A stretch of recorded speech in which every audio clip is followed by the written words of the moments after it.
महात्मा गांधींनी देशाला स्वातंत्र्य दिले, पण नेहरूंनी आधुनिक भारताची पायाभरणी केली. पण या दोघांच्या मधल्या काळात देशाला एक असा नेता मिळाला ज्याने आपल्या साध्या जीवनातून, स्वच्छ राजकारणातून आणि कठोर निर्णयातून देशाचे भविष्य बदलले. होय, आपण बोलतो आहोत देशाचे दुसरे पंतप्रधान म्हणजेच लाल बहादूर शास्त्री यांच्याबद्दल. आज आपण त्यांचा संपूर्ण जीवन प्रवास समजून घेणार आहोत. त्यांच्या बालपणीपासून तर त्यांच्या मृत्यूपर्यंत संपूर्ण गूढ उलगडणार आहोत. 1965चं भारत पाक युद्ध असेल किंवा जय जवान जय किसानचा नारा असेल किंवा ताश्कंद करार असेल किंवा त्यांच्या जीवनात घडलेला त्यांचा अचानक मृत्यू असेल, याच्याबद्दल संपूर्ण गूढ आजच्या या व्हिडिओच्या माध्यमातून आपण उलगडणार आहोत.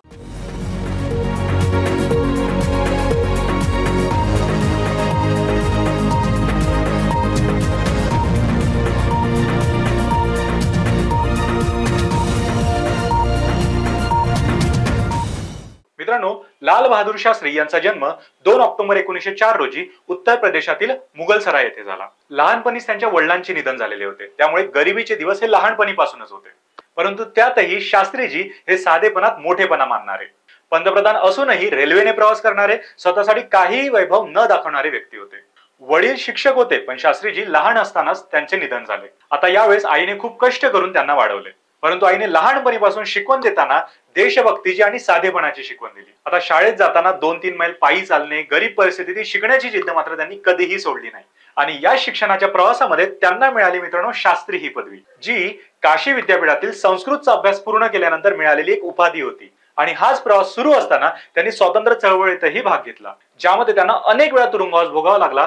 जवळपास 9 वर्ष त्यांनी जेलमध्ये काढली होती. आता या तुरुंगामध्येच असताना त्यांनी वाचनाची आणि चिंतनाची सवय लावली आणि इथून सुरू झाला मित्रांनो त्यांचा असंख्य पुस्तकं वाचण्याचा एक सुंदर प्रवास. आणि याच वेळेस त्यांनी भारतीय राष्ट्रीय काँग्रेसमध्येही प्रवास घेतला आणि हळूहळू करत नेतृत्वाकडे त्यांची वाटचाल ही सुरू झाली. आता इंडियन नॅशनल काँग्रेसमध्ये असताना शास्त्रीजींच्या साध्या पण ठाम स्वभावामुळे नेहरू आणि पटेल यांचा त्यांच्यावर पूर्ण विश्वास होता. आता याच दरम्यान म्हणजे 1947 नंतर उत्तर प्रदेश मंत्रिमंडळात परिवहन आणि गृहमंत्री म्हणून त्यांची नेमणूक झाली. आता याच वेळेस त्यांनी पहिल्यांदा सरकारी बसेससाठी महिला कंडक्टरची नेमणूक केली.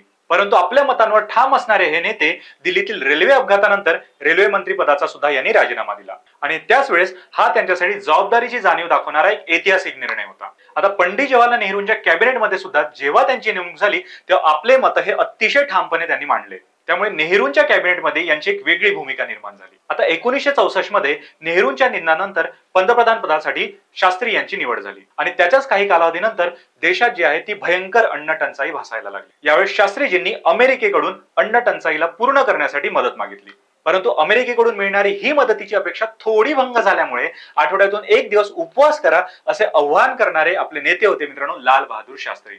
आता याच वेळेस शास्त्रीजींचे काही लहानपणीचे प्रसंग हे शास्त्रीजींची खरी मेहनत दाखवतात, ज्यामध्ये शास्त्रीजींना शाळेत जाताना नदी पार करावी लागत असे, पण पैसे नसल्यामुळे ते पोहून नदी पार करत असे. एकदा शाळेच्या शिक्षकाने त्यांना विचारलं की लाल बहादूर, रोज कपडे ओले का असतात रे? त्यावेळेस त्यांनी हसून उत्तर दिलं, कारण माझ्याकडे होळीचं भाडं देण्यासाठी पैसे नाहीत. परंतु हा त्यांच्या जीवनातला एक छोटासा किस्सा त्यांच्या आत्मनिर्भरतेची आणि जिद्दीची ओळख दाखवतो. लहान वयापासूनच शास्त्रीजींवर महात्मा गांधीजींच्या विचारांचा प्रभाव होता. यामध्ये असहकार आंदोलन असो किंवा भारत छोडो आंदोलन असो, त्यांनी अनेक वेळा महात्मा गांधीजींसोबत तुरुंगवास भोगला. परंतु तुरुंगात असताना सुद्धा त्यांनी वेळ कधीही वाया घालवला नाही. तिथेच त्यांनी संस्कृत, इंग्रजी आणि तत्वज्ञानाचा अभ्यास सुरू केला. आणि कैदेत असताना ते म्हणायचे की खरे स्वातंत्र्य हे मनाचं असतं, देहाला तुरुंगात ठेवता येईल पण विचारांना कधीही नाही. आणि असाच एक आठवतोय मित्रांनो 1956चा प्रसंग, ज्यामध्ये रेल्वे मंत्री असताना रेल्वे अपघातात शेकडो लोक मृत्युमुखी पडले. जरी या अपघातासाठी शास्त्रीजी थेट जबाबदार नव्हते, तरी नैतिक जबाबदारी म्हणून त्यांनी आपल्या या मंत्रिपदाचा राजीनामा दिला आणि संपूर्ण देश त्यावेळी त्यांच्या प्रामाणिकपणाने थक्क झाला. यावेळेस काही पत्रकारांना त्यांनी विचारलं की तुम्ही राजीनामा का दिला, कारण की यामध्ये तुमची तर काहीच चूक नाही. यावेळेस मात्र शास्त्रीजी म्हणाले की जबाबदारी ही पदाची असते, व्यक्तीची नाही.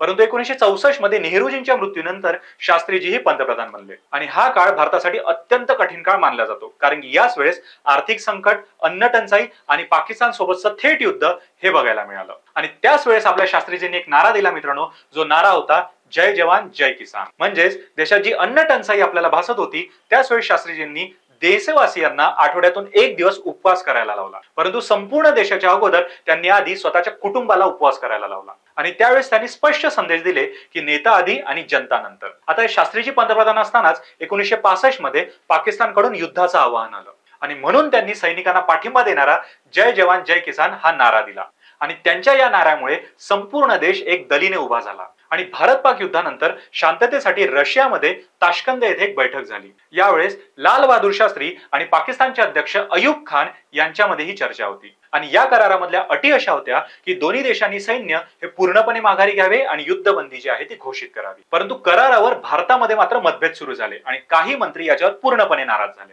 कारण करारातील अटीमुळे भारतामध्ये राजकीय चिंता वाढायला लागली। ही बैठक जरी भारत पाक शांततेसाठी होती, पण देशातल्या अनेकांना वाटले की पाकिस्तानला थोड्या जास्त सवलती देण्यात आल्या आणि त्यानंतर उगवली मित्रांनो 10 जानेवारी 1966 ची रात्र। करारानंतर हा साधा रात्रीचा एक कार्यक्रम होता।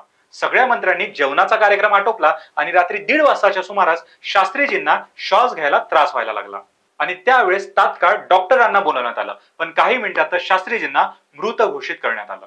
अधिकृत अहवालामध्ये हृदयविकाराचा झटका असं घोषित करण्यात आलं, पण हे प्रकरण दिसतं तेवढं साधं सोपं नाही, कारण नंतर संशय वाढवणारे काही मुद्दे जे आहेत ते समोर आले, ज्यामध्ये शास्त्रीजींच्या बॉडीचा कधीच पोस्टमॉर्टम करण्यात आलेला नाही। शास्त्रीजींच्या कुटुंबियांनी जो दावा केला आहे त्यानुसार शरीरावर निळे डाग होते आणि उलट्या आणि फेस येण्याचे सुद्धा पुरावे त्यांच्या चेहऱ्यावर दिसून आले। असं मानलं जातं की त्यांच्या पाण्यात किंवा अन्नात विष असण्याची शक्यता होती आणि त्याच वेळेस खोलीत असलेल्या रशियन डॉक्टरांचं सुद्धा विधान पुढे आलं की यांना विष देऊनच मारण्यात आलं। परंतु त्या काळातल्या भारतीय अधिकाऱ्यांनी मात्र यावर पूर्णपणे शांतता दाखवली। लाल बहादूर शास्त्री यांच्या पत्नी ललिता देवी यांनी सांगितलं की शास्त्रीजींच्या शरीरावर विचित्र डाग होते, ज्यांना विष दिले गेले असावे असा पूर्ण संशय त्यांना होता। परंतु इतक्या मोठ्या घटनेचा तपास का झाला नाही याच्यावर मात्र त्यांनी खंत दाखवली। त्यामुळे मित्रांनो, शास्त्रीजीच्या मृत्यूचे गूढ हे आजही उलगडलेले नाही। काही सरकारी फाईल हे अजूनही गोपनीय आहेत। आता त्यांच्या मृत्यूमागे हे अमेरिका, रशिया किंवा पाकिस्तानातील गुप्तचरांचा अंदाज मानला जातोय, परंतु त्यांच्या मृत्यूमागच्या गोपनीय फाईल्स यांना आजही सार्वजनिक करण्यात आले नाही।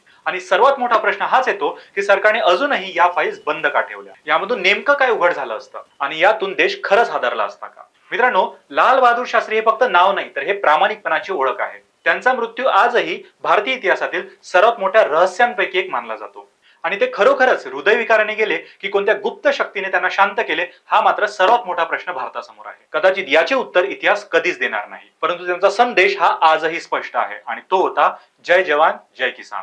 देशाची खरी ताकद ही सैनिक आणि शेतकऱ्यांमध्येच असते हे दाखवून देणारे नेते होते मित्रांनो लाल बहादूर शास्त्री। तर लाल बहादूर शास्त्री यांनी केवळ राजकारणात नाही तर नागरिकांच्या जीवनात साधेपणा, प्रामाणिकपणा आणि देशभक्तीची खरी प्रेरणा जागवली। त्यांचा जय जवान जय किसान हा नारा आजही भारतीयांसाठी एक मार्गदर्शक आहे आणि त्यामुळे त्यांचं संपूर्ण जीवन आपल्याला सांगते की महानता ही केवळ पदात नाही तर ती एका व्यक्तीमध्ये असते। तर मित्रांनो, तुम्हाला काय वाटतं? शास्त्रीजींच्या मृत्यूमागे नेमका कट होता का, की कोणतं रहस्य हे आजही लपलेलं आहे जे आपल्या समोर कधी आलंच नाही? तर तुमचं याबाबत काय मत आहे हे कमेंट बॉक्समध्ये नक्की सांगा आणि व्हिडिओ आवडले असल्यास लाईक शेअर नक्की करा, तुमच्या मित्रांना सुद्धा रेकमेंड करा आणि कधी काही स्टेटसही ठेवत चला। आणि आता भेटूयात पुढच्या व्हिडिओमध्ये, तोपर्यंत जय हिंद, जय महाराष्ट्र।